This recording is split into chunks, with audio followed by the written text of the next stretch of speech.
महिमा तेरी कह कहूँ श्री हरिवंश दयाल,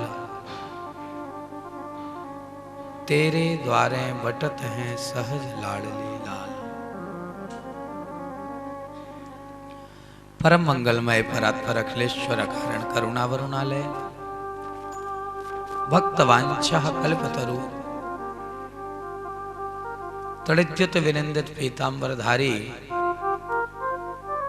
ठाकुर श्री श्याम सुंदर की वांगमयी प्रतिमूर्ति साहित्यिक स्वरूप श्रीमद् भागवत कथा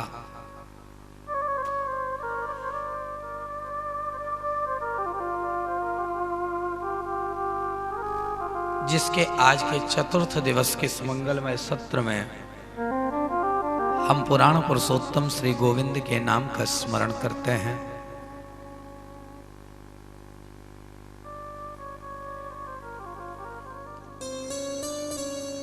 कल के प्रसंग में आप सब ने श्रवण किया था कि किस प्रकार राजा परीक्षित को श्राप लगी और उन्होंने अपने पुत्र को राजगद्दी पर अभिषिक्त करके एकांत सेवन किया और राजा परीक्षित शुकताल में जाकर के बैठे।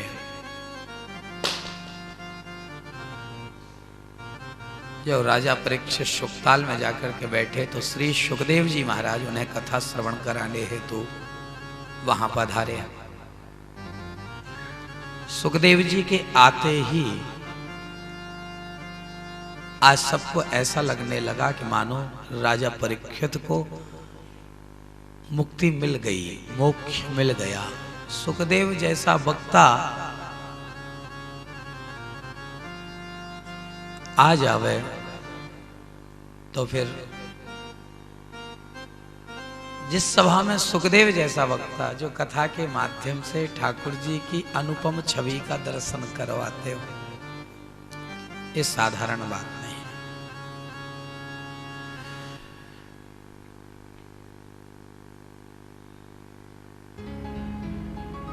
राजा परीक्षित के द्वारा प्रश्न किए जाने पर सुखदेव जी महाराज ने उन्हें सृष्टि का क्रम बतलाया।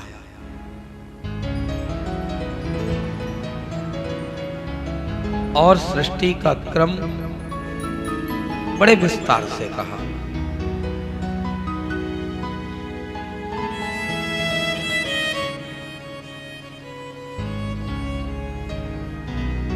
सृष्टि के क्रम में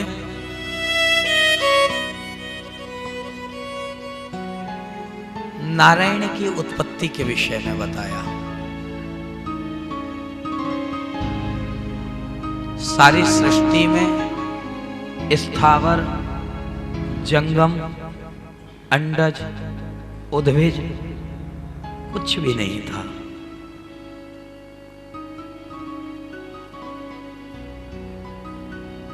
केवल विराट पुरुष स्वरूप भगवान, उन्होंने मन में विचार किया कि मैं एक से अनेक हो जाऊं, तभी तो सृष्टि का क्रम होगा।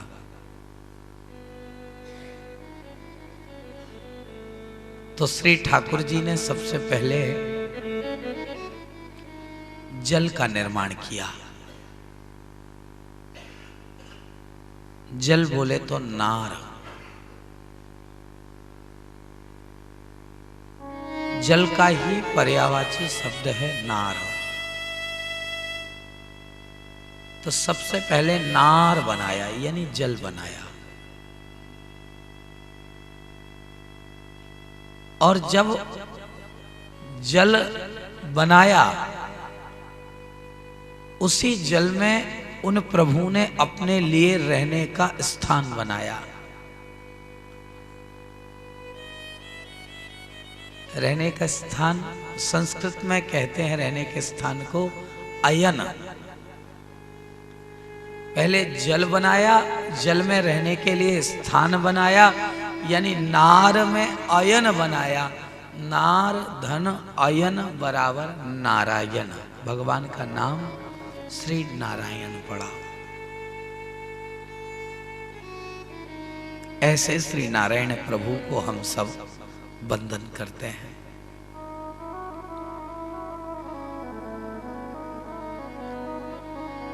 इसके बाद मेरे प्रभु ने सब प्रकार की सृष्टि करी। अंडज, उद्भिज, स्वेदज, जरायुज इत्यादि। उद्भिज, स्वेदज जो अपने आप उत्पन्न हो जाते हो, जरायुज हम लोग, अस्थि मेद मज्जा से जो हमारा शरीर बनता है, ये कई प्रकार की सृष्टि है।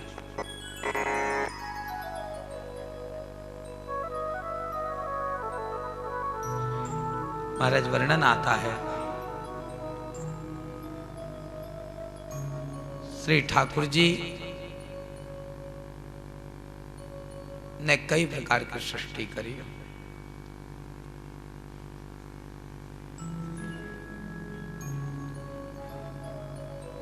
महाराज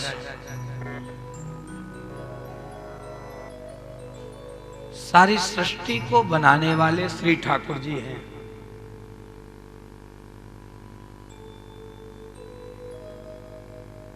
और सृष्टि का पालन करने वाले भी श्री ठाकुर जी हैं।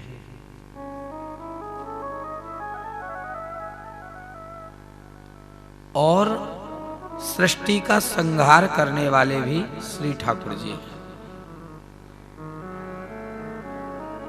कभी वो ब्रह्मा रूप से सृष्टि की रचना करते हैं, कभी वो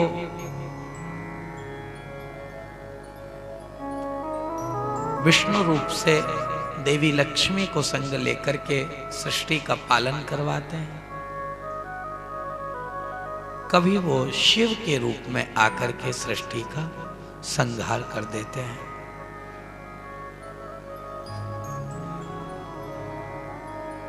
बड़े आनंद की बात है।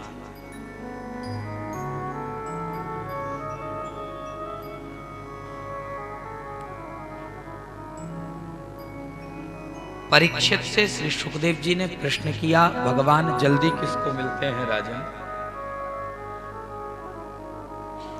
क्या जो दिन में 10 बार स्नान करता है उसे भगवान मिलते हैं?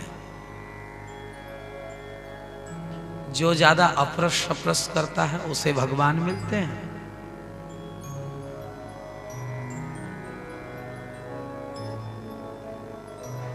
परीक्षित बोले उसे मिलते होंगे जो ज्यादा अपरस अपरस करता है, जो ज्यादा स्नान करता है।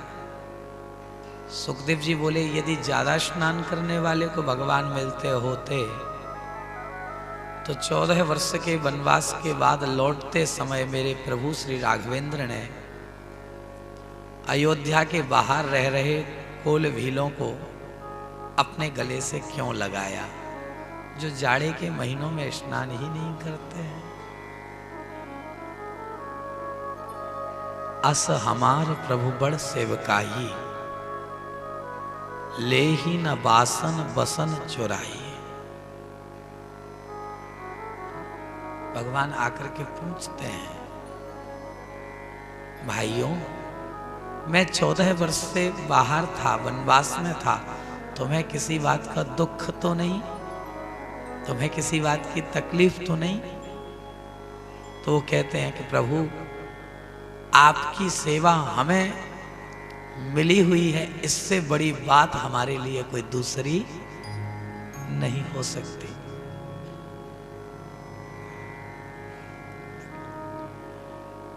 परीक्षित बोले तो भगवान उनको जल्दी मिलते होंगे जो ज्यादा पढ़े लिखे होते होंगे, जिनके पास ज्यादा बड़ी बड़ी डिग्रियां होती होंगी। बोले नहीं, गजराज गजेंद्र के पास कौन सी डिग्री थी? सूरदास महाप्रभु के पास कौन सी डिग्री थी? लेकिन आज उनके पदों पर लोग डिग्रियां लिया करते हैं।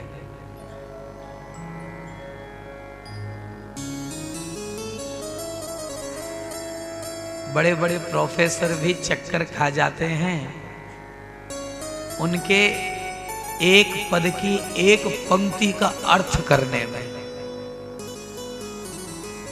मैं कुछ गलत तो नहीं बोल रहा हूं। उन्होंने कौन सा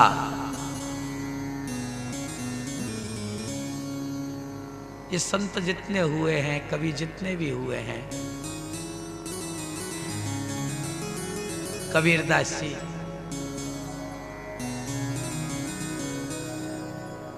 तू कहता कागज की लेखी, मैं कहता आंखें की देखी।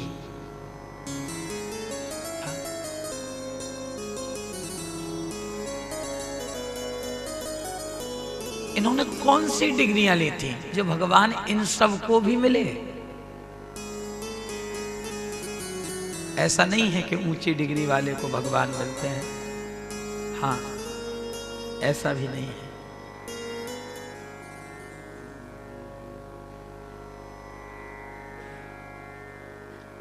बोले तो भगवान सुंदर को मिलते होंगे जो ज्यादा सुंदर होता होगा? बोले नहीं, यदि सुंदर व्यक्ति को भगवान मिलते होंगे तो कुब्जा तो 3 जगह से टेढ़ी थी, उसको मेरे प्रभु ने अपना लिया, ऐसा कैसे हो सकता है? बोले तो भगवान उसे जल्दी मिलते होंगे जो लंबी आयु वाला होता होगा। बोले ध्रुव और प्रहलाद की आयु क्या थी, उन्हें भगवान क्यों मिले? उनकी तो कोई आयु निश्चित, देखो कितनी छोटी आयु, ये तो नहीं कि बहुत बड़ी आयु उनकी थी। ध्रुव सगे लानी जप्यऊ हरि नाऊ, पायो अचल अनुपम ठाऊं, नाम जपत प्रभु कीन प्रसादु, भगत सिरोमन भय प्रहलादु। उन्हें भी तो भगवान ने दर्शन दिया, उनकी आयु तो नहीं थी, इतनी छोटी आयु में।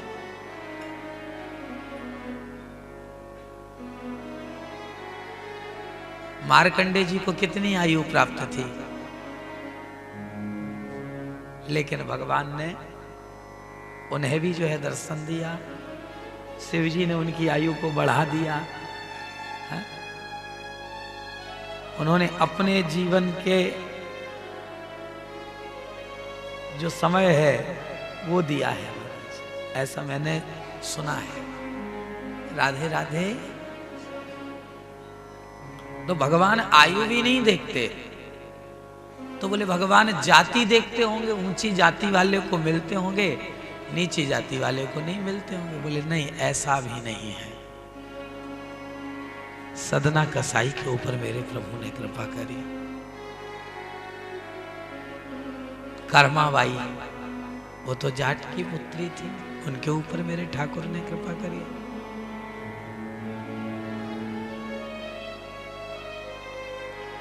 सवरी तो भीलनी थी, उसको मेरे प्रभु ने उसके पास गए और उसके जूठे बेर मेरे ठाकुर ने खाए।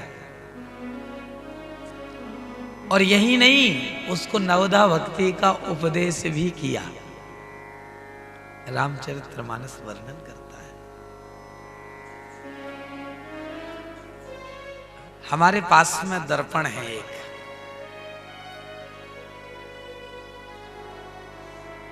माँ जी बहुत ध्यान से सुनना।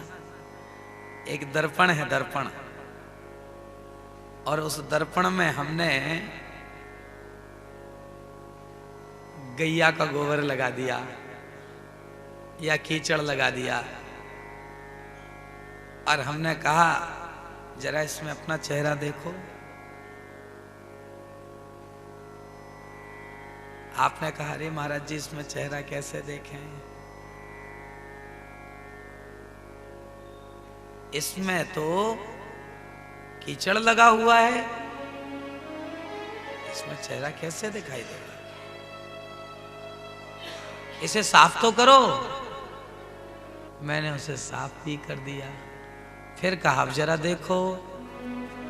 आपने देखा और मैंने दर्पण को ऐसे ऐसे ऐसे ऐसे हिलाना शुरू कर दिया। आपने कहा अरे महाराज जी दर्पण तो बहुत ही जोर से हिल रहा है, पहले इसको हिलाना तो बंद करो, इसे स्थिर तो करो। मैंने उसको रोक दिया, स्थिर कर दिया। फिर आपसे कहा जरा इसमें अपना चेहरा देखो। आपने उसमें अपना चेहरा देखा तो आपको अपना चेहरा दिखाई दिया। आहा कितने अच्छे लगते हैं हम।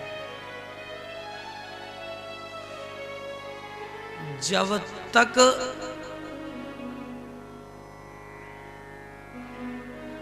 हृदय रूपी दर्पण में गंदगी होगी, ध्यान से सुनना सब लोग, हाँ, और जब तक हृदय रूपी दर्पण में, मन रूपी दर्पण में चंचलता होगी, जैसे दर्पण में गंदगी थी, चंचलता थी, तब तक उसमें तुम्हें तुम्हारा चेहरा नहीं दिखा।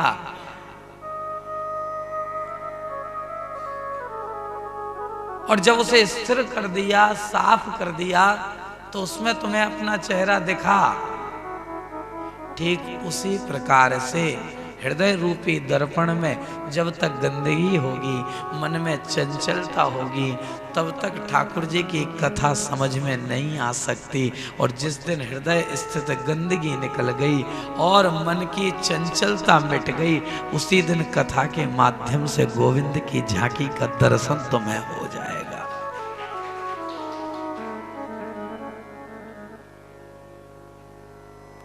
राम नाम के साबुन से जो मन का मैल छुड़ाएगा और निर्मल मन के दर्पण में वो श्री राम का दर्शन पाएगा। ध्यान देना,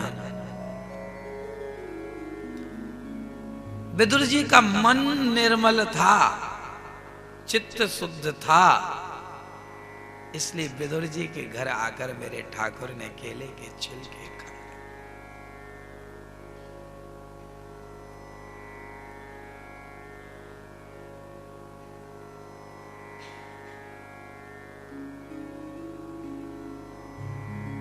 धृतराष्ट्र को समझाने गए थे कि भैया तुम ये ठीक नहीं कर रहे हो, पांडव आधे राज्य के अधिकारी होने दे दो। मैं भाई होने के नाते नहीं, सेनापति होने के नाते नहीं, मंत्री होने के नाते नहीं, मैं तुम्हारे पास इस राज्य का नागरिक होने के नाते आया हूं।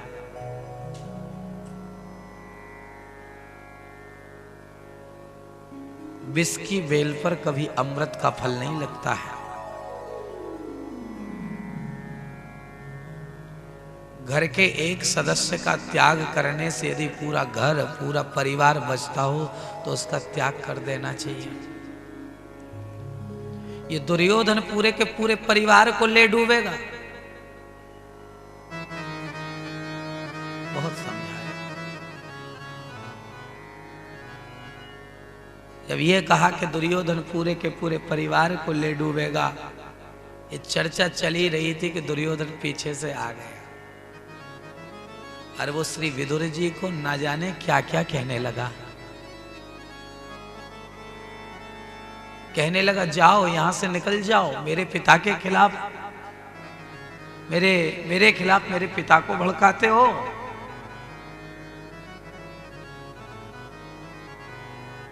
मेरे राज्य के टुकड़ों पर पल रहे हो और मेरे खिलाफ हो, मेरे पिता को भड़का रहे हो, ये ठीक नहीं।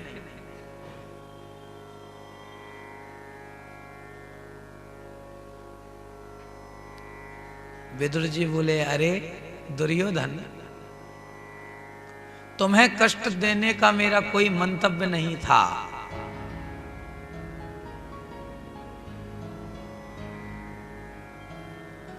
मैं तो जो नीति की बात है उसे कर रहा था। तुम भी अनीति का संग छोड़ दो। और रही राज्य से निकलने की बात, तो दुर्योधन तुम मुझे राज्य से क्या निकालोगे? मैं खुद ही इस राज्य का त्याग करके, अपने मंत्री पद का त्याग करके यहां से जा रहा हूं। तुम क्या मुझे निकालोगे? मैं तो खुद ही चला। उसी क्षण उन्होंने अपने मंत्री पद का त्याग किया, क्योंकि वो अपने स्वाभिमान की रक्षा करना जानते हैं। वहां उनके स्वाभिमान को ठेस लगी। ध्यान देना सज्जनों, माताओं, अभिमान में और स्वाभिमान में अंतर होता है।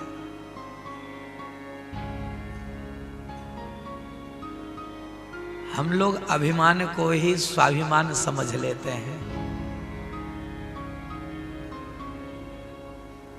स्वाभिमान से व्यक्ति को जीना चाहिए, लेकिन अभिमान से नहीं।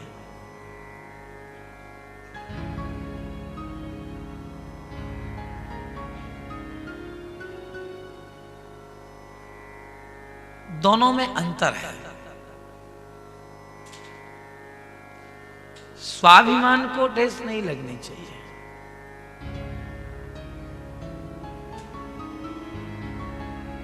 प्रायः हम लोग गलती कर देते हैं कि अभिमान को स्वाभिमान समझ लेते हैं। अभिमान नहीं करना चाहिए, स्वाभिमान से जीवन जीना चाहिए। विदुर जी को अभिमान नहीं था कि मैं इस राज्य का महामंत्री हूं, लेकिन बगैर किसी कारण के, ध्यान देना, बगैर किसी कारण के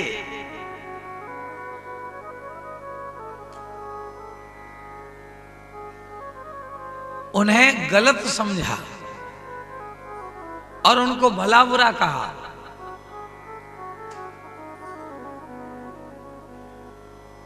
वो तो सही रास्ता दिखाने का प्रयास कर रहे थे, गलती नहीं थी, फिर भी उनको राज्य से उनको जो है निकालने की बात कही,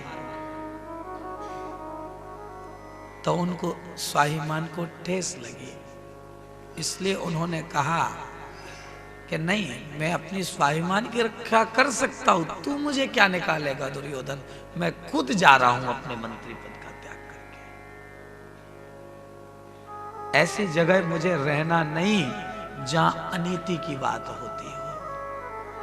ऐसे राज्य का महामंत्री होना भी मेरे लिए अच्छी बात नहीं है जिस राज्य में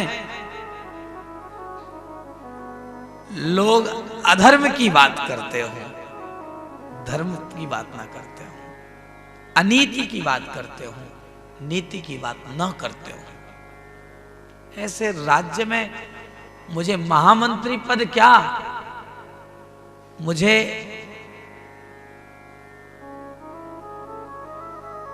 ध्यान देना, महामंत्री पद क्या, मुझे ऐसे राज्य का राजा भी बनाया जाए तो भी मैं उसे अस्वीकार कर दूंगा जहां लोग अनीति पर चलते हो।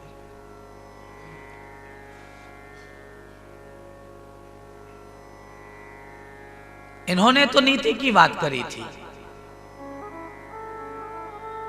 और दुर्योधन ने अनीति की बात करी, और धृतराष्ट्र राजा बनकर बैठे हैं। उन्होंने अपने पुत्र की उस अनीतिपूर्ण बात का विरोध नहीं किया। ध्यान देना, धृतराष्ट्र चाहते तो कह नहीं सकते थे कि बेटा तुम ये क्या कर रहे हो, ये रास्ता ठीक नहीं है जिस पर तुम चल रहे हो, क्या समझा नहीं सकते थे?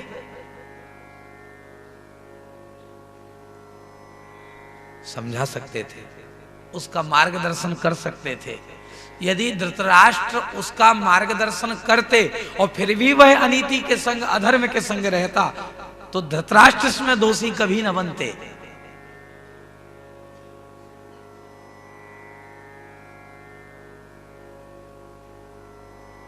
लेकिन उन्होंने उसकी अनीतिपूर्ण बात का विरोध नहीं किया, इस बात से वह भी दोषी। ध्यान देना,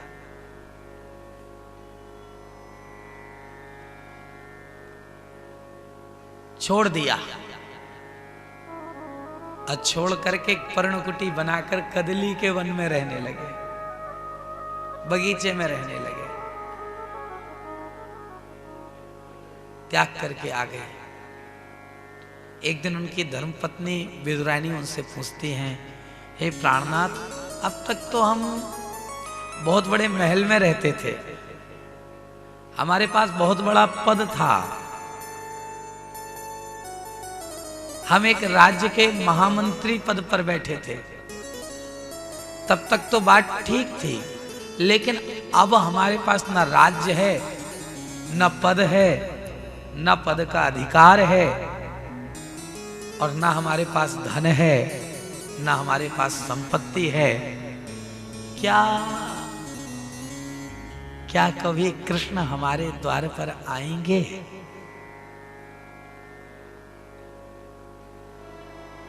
श्री विदुर जी ने बड़ी सुंदर बात कही, देवी,